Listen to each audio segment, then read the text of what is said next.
place, because you are sort of taking money out of the economy sinks, and therefore again you are faced with a new deficit in the budget. Mainstream PASOK and New Democracy are the only parties that have agreed to the tough reforms demanded by Greece's international lenders in exchange for billions in bailout money. According to polls, angry voters will not give the two parties the majority required to implement those reforms. And the formation of a stable, clearly pro-European government, led by one or both of the two main parties, looks unlikely. If the political stability continues, then it's going to be very, very tough for Greece's lenders to keep lending money to Greece when they see that there is no political majority and social majority to implement the tough reforms that need to be implemented. Austerity has been tearing down both society and the political system in Greece, and domestic political changes are increasingly becoming a key to the country's future. Greece desperately needs a radical renewal of its political class. I hope and expect this to happen, but it will not happen in the next election. I think it will probably have to wait for another election, which again, if I were to take a bet, I would say that the election after next will not be 4 years down the road, but which will be much earlier. And as Greeks get ready to choose their next leader, they know that as well. Filio Contrafori, CCTV, Athens. The European Union has opened a representative office in the Myanmar city of Yangon after suspending most sanctions on the country earlier this week.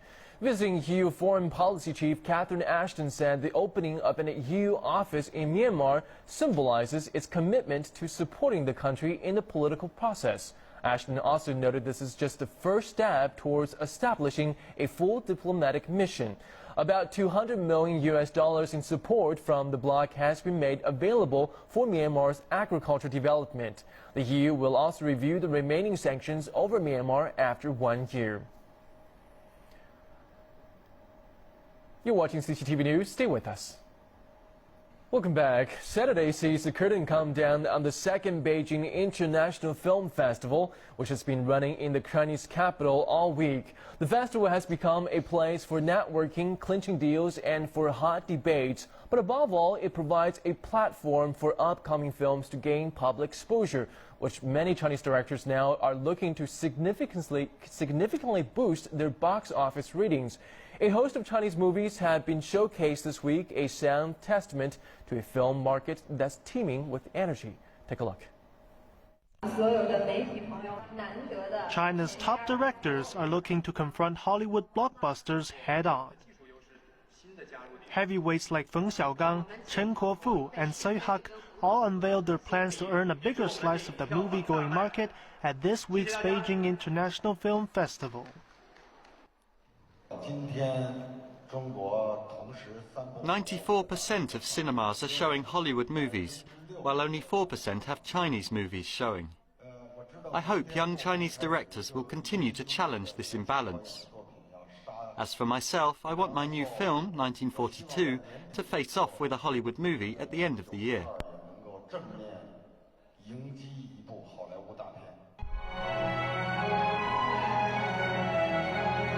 1942, which is adapted from a novel by the same name, takes place during the war against Japanese invasion. It centers on the lives of millions of refugees undergoing exile and starvation in Henan province. Feng has used Hollywood actors for some parts in the movie.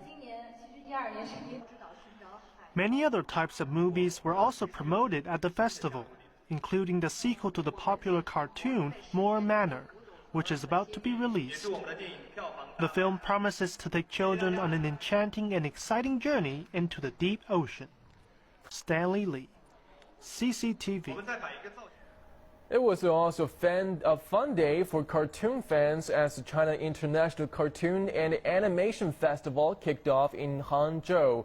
Animation companies are promoting their latest creative work and looking to secure major deals. Our reporter Ying Yuan reports from the expo.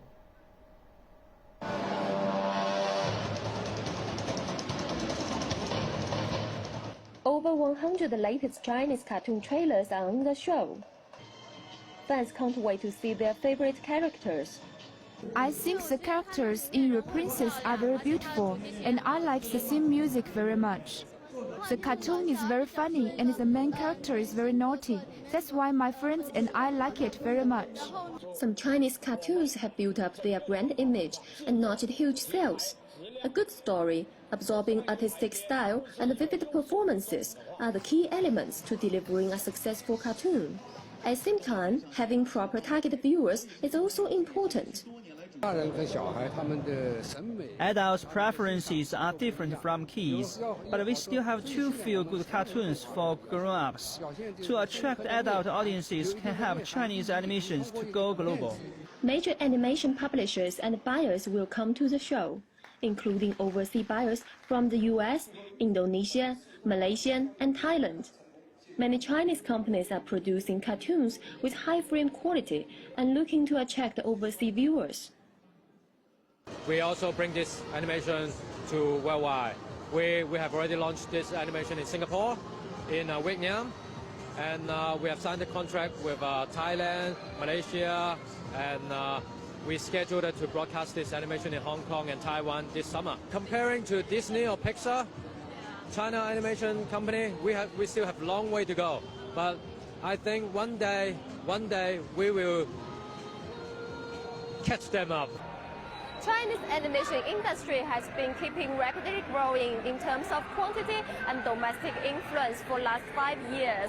But very few works of art are known by people outside of China. Even so, telling stories to the world is still a dream of Chinese cartoon producers that they will never give up. In Yuan, CCTV, Hangzhou, Zhejiang Province. And that's it for this update of CCTV News. I'm Chun-Ling Wakan in Beijing. Thanks for watching, and bye for now.